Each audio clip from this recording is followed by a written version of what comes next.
자, 오늘 제 강의는 이제 이런 내용입니다. 우리가 이제 사실은 이제 시험 공부할 때 여기 보시면은 제 주제가 공인중개사 수업 시간에 가르쳐 주지 않은 부동산 세금 시크릿인데요. 자, 이 얘기입니다.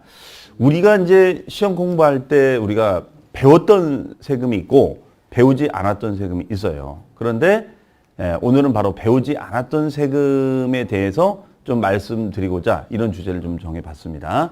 자, 그러면 뭐 다 우리 이제 시험 끝난 지 얼마 안 됐으니까 대충 다 아실 것 같아요.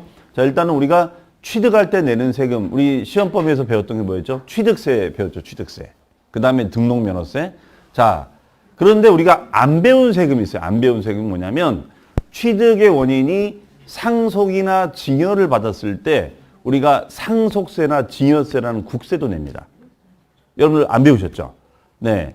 원래는 이게 이제 16회 시험까지는 있었다가 그 시험이 너무 어렵게 나왔다 15회 때. 그래서 16회 때부터 이 범위에서 빼버린 거예요. 그런데 실제 여러분들 아마 현장 가보시면은 이런 상속 증여 질문들을 많이 받게 돼요. 그래서 오늘은 뭐 짧은 시간이지만 이런 상속 증여와 관련된 세금에 대해서 좀 포인트를 좀 말씀드리고자 합니다. 잘 들어보시기 바랍니다.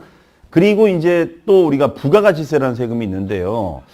아마 부가가치세가 뭔지는 대충 아실 거예요. 그런데 문제는 부가가치세는 10%다. 이거밖에는 우리가 배운 적이 없어요. 그러면 실제로 우리가 물건별로 부가가치세가 어떻게 구성이 되는지 이런 개념에 대해서 오늘 또 좀 제가 말씀을 드리도록 하겠습니다. 그래서 오늘은 이 두 가지를 쟁점으로 해서 설명을 드릴 거예요. 아셨죠? 자, 뭐 이제 우리 이제 시험 보는 것이 아니라 이제 실제 현장 가서 여러분들 중개하기 위한 오늘 도움을 받는 강좌니까 그냥 편하게 여러분들 들어보시고요. 관련해서 이제 궁금한 점은 이따 우리 토크쇼 할 때 뭐 저한테 또 질문하시면 제가 성심성의껏 또 답변을 드리도록 하겠습니다. 아셨죠? 자, 그러면은 요 부가가치세. 자, 일단 부가가치세에서 부가가치세가 뭔지부터 일단 말씀드릴게요. 부가가치세가 뭐냐?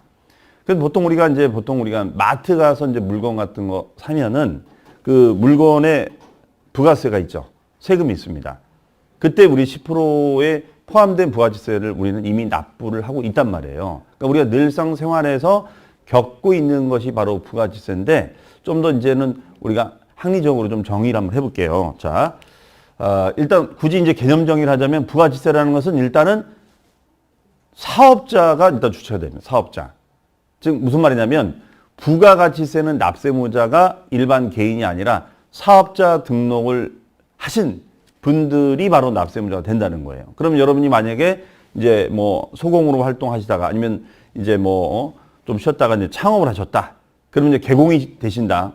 그러면 개업공인중개사가 돼서 맨 처음에 이제 뭐 사무실 알아보시고 이제 개설 등록증 받아오셔서 세무서에 가서 이제 뭐 하죠? 사업자 등록 신청을 합니다. 맞죠? 그러면 그 사업자 등록 신청을 하는 순간 이제 여러분은 이제 부가가치세 납세무자가 되는 겁니다. 이해하시겠어요? 네. 그러니까 사업자가 아닌 분들은 부가가치세 신고하고 전혀 관련이 없다는 거죠. 그러니까 무슨 말이냐면 우리가 이제 중대형 평형 아파트 같은 걸 분양을 받으면 그 분양가에 부가가치세가 있어요. 그런데 그 부가가치세를 부담한 소분양자가 분양을 받아서 다시 전매한단 말이에요. 그러면 전매할 때 여러분들 부가가치세를 받을까요, 안 받을까요? 부가가치세를 네, 어차피 둘 중에 하나입니다. 받는다, 안 받는다? 네, 부가가치세를 안 받습니다. 왜냐하면 소분양자는 사업자가 아닌 거니까. 그렇죠? 네, 우리 시험 공부할 때도 틀렸더니 지금도 틀리시네. 네. 자, 그래서 우리가 사업자가 아닌 개인들은 부가가치세를 우리가 주고받을 권리가 없어요. 그래서 사업자만이 일단 부가가치세가 발생이 된다. 그 점을 꼭 기억을 하시기 바랍니다. 그러면 어떤 경우에 부가가치세가 발생이 되느냐? 자, 내용 보시면 자, 어려운 말 나옵니다. 재화를 공급하거나 뭐 재화를 수입하거나 용역을 공급하는 거래가 있는데 그러니까 재화라는 말 자체가 좀 말이 어려운데 그냥 쉽게 말씀드리면은 뭐 건물이라든가 아니면 뭐 제품이라든가 이런 거를 판다거나 우리 부동산을 따지면은 이제 건물을 매각한다거나 뭐 상가를 갖다가 판다거나 아니면 오피스텔을 분양하거나 이런 것들을 생각하시면 되겠어요. 이해하시겠죠? 그 다음에 여러분이 만약에 이제 중개를 하셔서 중개 보수를 이제 받습니다. 그러면 중개 보수는 우리가 이제 어떻게 표현하냐면 용역의 공급이라고 그래요. 그러면 용역이라는 표현은 사실 좀 일본식 표현인데 더 쉽게 말씀드리면 서비스. 용역은 서비스입니다. 그러면 중개 서비스를 여러분들이 이제 고객분한테 제공하시는 거잖아요. 그러면 그 중개 서비스를 제공했기 때문에 부가가치세 신고사업자가 되시는 거예요. 이해되시겠죠? 아니면 이제 외국으로부터 우리가 물건을 수입해 오는 거. 네, 뭐 건설 자재를 뭐 수입해 왔다. 이런 경우에도 우리가 부가가치세가 발생이 됩니다. 자, 대충 이제 개념은 좀 잡히실 것 같아요. 그러면 부가가치세 계산은 어떻게 하는 거냐? 자, 부가가치라는 말은 쉽게 말씀드리면 그냥 거래 마진. 마진이 뭔지는 아시잖아요. 거래 마진. 그렇죠? 그러면 내가 이 부동산을 1억 주고 1억 주고 사가지고 2억에 팔았다. 그럼 1억이 마진이잖아요. 그러면 그 1억 마진에 대해서 10%를 붙이는 그런 세금이 부가가치세입니다. 이거를 이제 우리가 표현을 이제 우리가 매출액이라고 하고 매입액이라고 합니다. 좀 말이 좀 복잡한데 회계적인 용어를 씁니다. 그러니까 쉽게 해서 내가 사서 팔았을 때 생기는 마진이라고 생각하시면 돼요. 자, 그러면 그 마진에 대해서 이제 10%를 부과하는데 이렇게 계산하는 방식을 뭐라고 하냐면 전 단계 세공제법이라고 그래요. 왜냐하면 요 매입이 매출의 전 단계잖아. 맞죠? 그래서 요 전 단계에 발생된 금액을 빼서 우리가 하는 것입니다. 그러면 여기 보시면 뭐 중개 보수라든가 상가나 오피를 분양을 한다거나 아니면 상가를 임대했을 때 그 수입을 말하는 거죠. 자, 그러면 예를 들어서 부가가치세를 줄이려면 여러분들 어떻게 해야 되겠어요? 매출 세금이 많아야 될까요? 매입 세금이 많아야 될까요? 그렇죠. 만약에 매입 세금이 많아지면 요 금액을 빼는 거니까 그만큼 부가가치세를 줄일 수가 있겠죠. 그래서 사실은 요 매출했을 때 이제 개선서 끊고 매입했을 때 우리 개선서 끊잖아요. 그렇죠? 자, 이렇게 계산하는 것이 부가가치세다라고 생각하시면 되겠어요. 자, 그러면 부가가치세 신고는 어떻게 하는지요? 네, 요 신고는 사업자 유형별로 좀 달라져요. 사업자 유형별로. 그러면 사업자를 보시면은 자, 어떻게 돼 있나요? 사업자가. 여기 보시면 이제 사업자가 이제 일반 사업자가 있고 법인 사업자가 있고 그다음에 간이 사업자가 있습니다.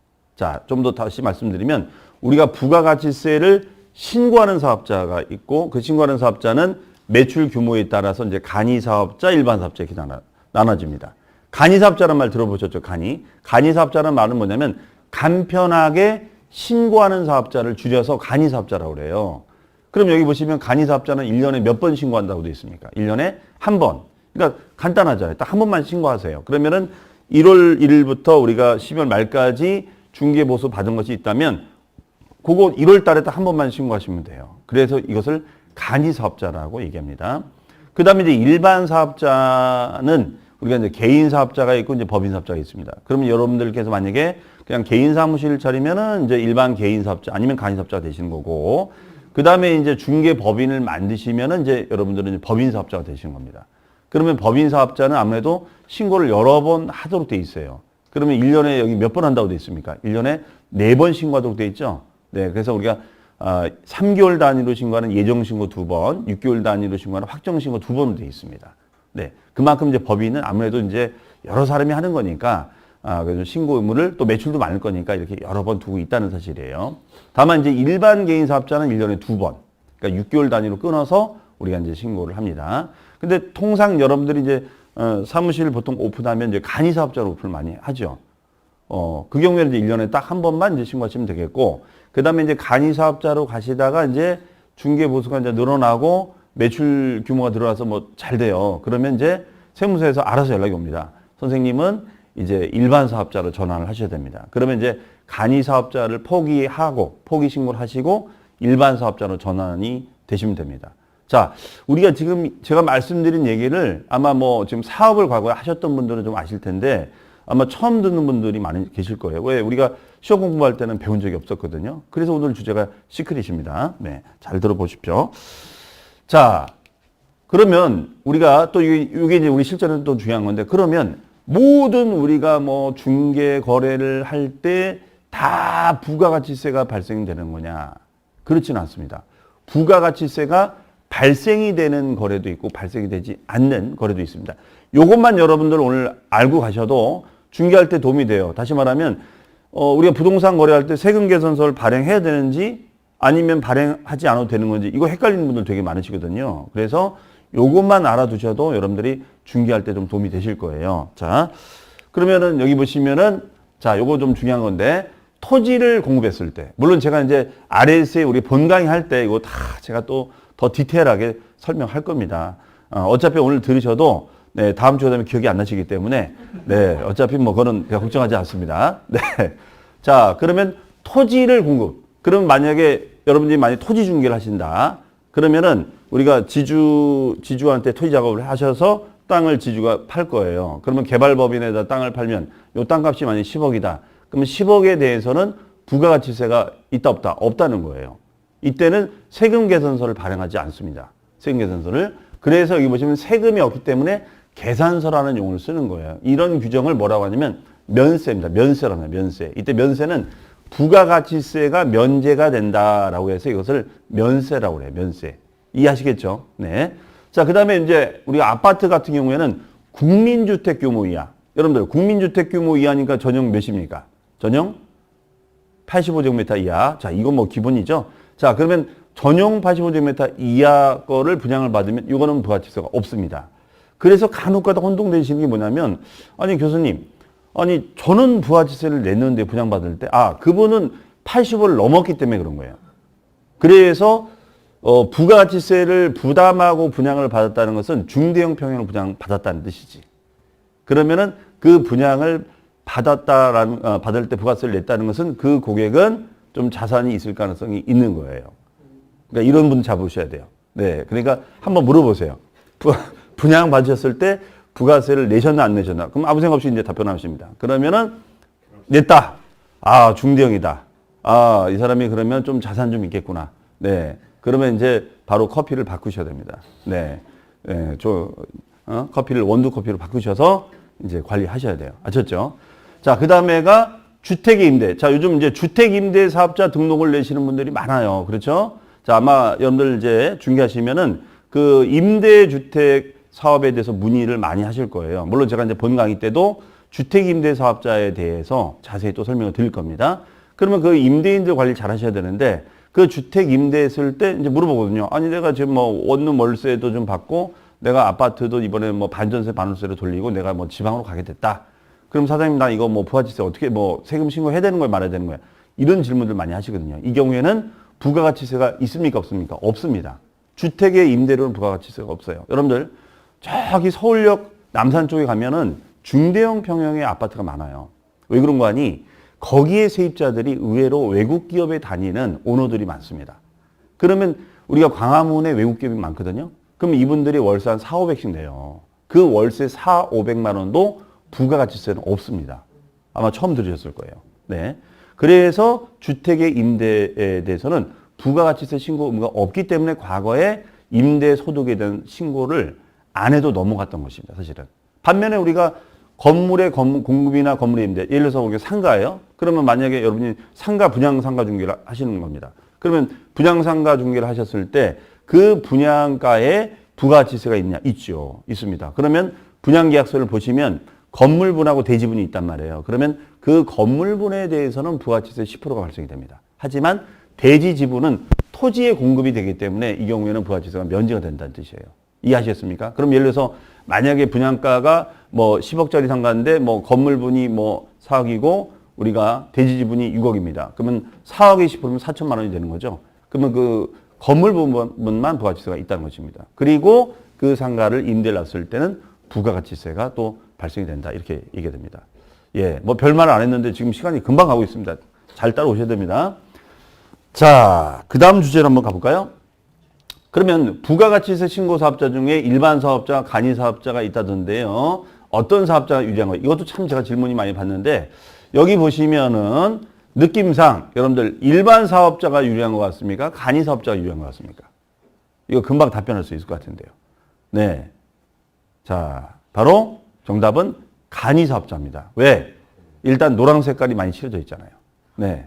중요하니까 제가 여기서 칠해놨겠죠. 자, 일단 여기 보시면요. 간이 사업자는 납부를 면제해 주는 규정이 있어요. 납부를 면제해 주는 규정이 있습니다. 일반 사업자는 그것이 없거든요. 그러면 여기 보시면 일과세기간, 이때 일과세기간은 이제 1년치 우리가 공급 대가, 뭐 중개 보수라든가 아니면은 뭐 물건 판매한 금액이 얼마 미만이에요? 4,800만 원 미만. 이것이 이제 과거에는 3천만 원이었는데 이게 이제 코로나 때문에 이걸 상향 조정해 준 거예요. 그래서 4,800만 원 미만일 때는 신고를 면제해 주지는 않고요. 신고를 하셔야 돼요. 신고를 하셔야 되는데 납부를 면제해 줍니다. 납부를. 그리고 이 간이사업자 기준이 옛날에는 4,800 기준이었어요. 그런데 방금 말씀드린 대로 코로나 때문에 이 기준을 8,000까지 올려준 겁니다.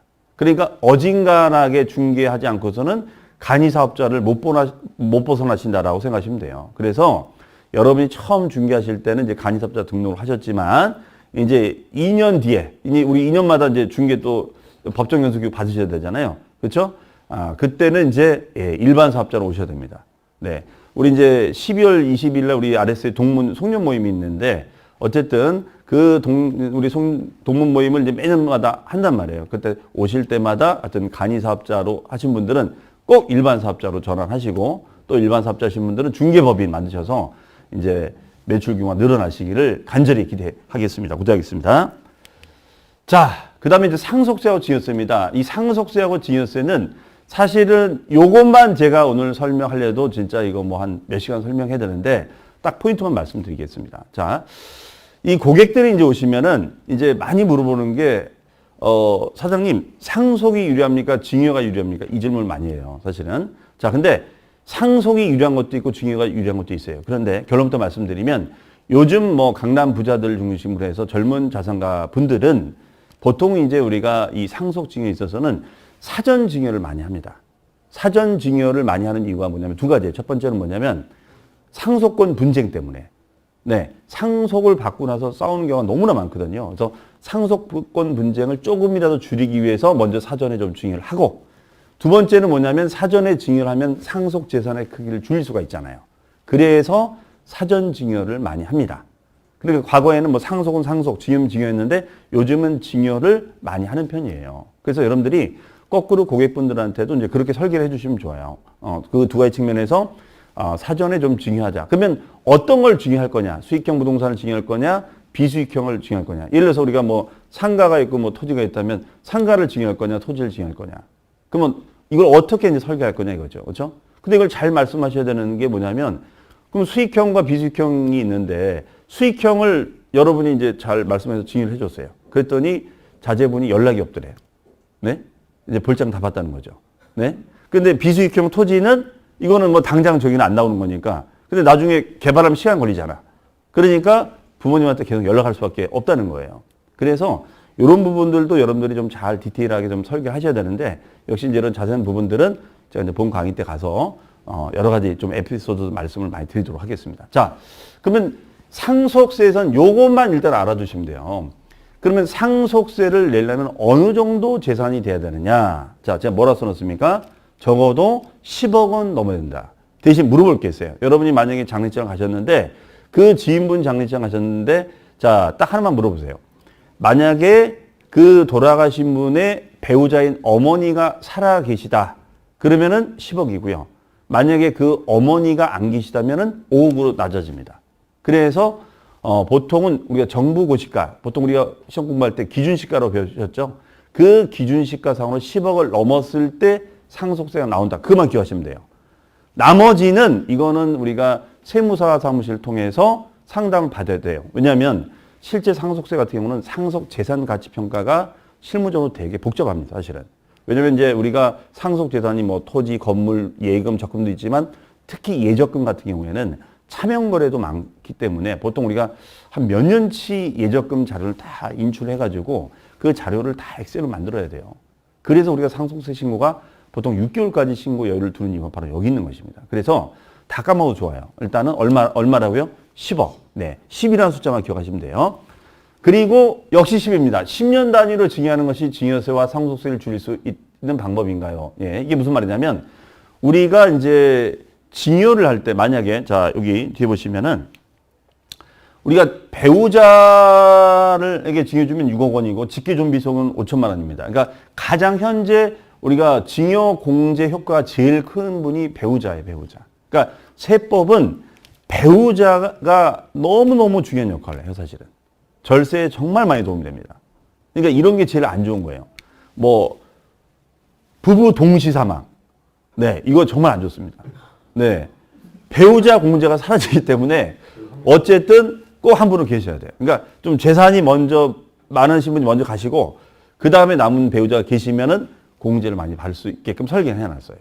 그 다음에가 이제 자식들, 성년 자식은 5천, 미성년자는 2천입니다. 그 다음에 여기 친족은 형제자매. 형제자매는 도움이 안 됩니다. 1,000만 원밖에 문제가 안 되기 때문에 그냥 형제자매는 그냥 매매로 가시는 게 좋아요. 네. 그러면 우리가 만약에 5천만 원 공제를 받는다. 그러면 예를 들어서 만약에 이 재산이 1억이다. 뭐 토지면 토지 공시가 1억이다. 그러면 1억짜리를 한꺼번에 주면 5천만 원 공제를 받아서 1억에서 5천 빼면 5천이죠. 그럼 5천이면 요게 세율이 이제 어떻게 되냐면요. 예, 여기 1억 원이면 10%, 500만 원이 되는 거예요. 그런데 만약에 그 1억짜리를 5천 주고 10년 뒤에 5천 주면은 5천 다 공제를 받을 수 있어요. 그러면 증여세가 없습니다. 그래서 우리가 뭐 제주도 땅 같은 경우에는 뭐 초등학교 때 한번 증여해주고 뭐 성년이 됐을 때 증여해줬다는 말이 바로 여기 있는 거예요. 그러니까 포인트는 뭐냐면 10년을 넘겨야 된다는 거예요. 그게 쉽지가 않습니다. 10년 안에, 그러면 10년 안에 10년 뒤에 증여해 주려고 했는데 어찌어찌 해서 10년 안에 돌아가셨다. 그러면 어떻게 되나요? 돌아가면 탑을 되는 겁니다. 다시 가산이에요. 그러니까 여러분들이 사전 증여해 주시고 그 다음에가 10년 뒤에 해 주시면 효과가 있어요. 그러니까 그동안은 뭐 비타민 열심히 챙겨 드시고 네, 공부 계속 하시면서 10년을 버텨야 되는 거죠. 그래서 여러분이 어디 가서 PB센터, 어디 가서 강의 들으셔도 10년 단위 증여라는 말은 꼭 나옵니다. 그래서 상속세 증여세에서는 다 까먹어도 좋은데 10이라는 숫자만 기억하시면 돼요. 그러면은 어떤 절세에 도움이 된다. 그 정도 알아두시고요. 더 이제 자세한 부분들은 제가 본 강의 때 여러분 찾아뵙도록 하겠습니다. 자, 그럼 제 강의는 여기서 마치겠습니다. 감사합니다.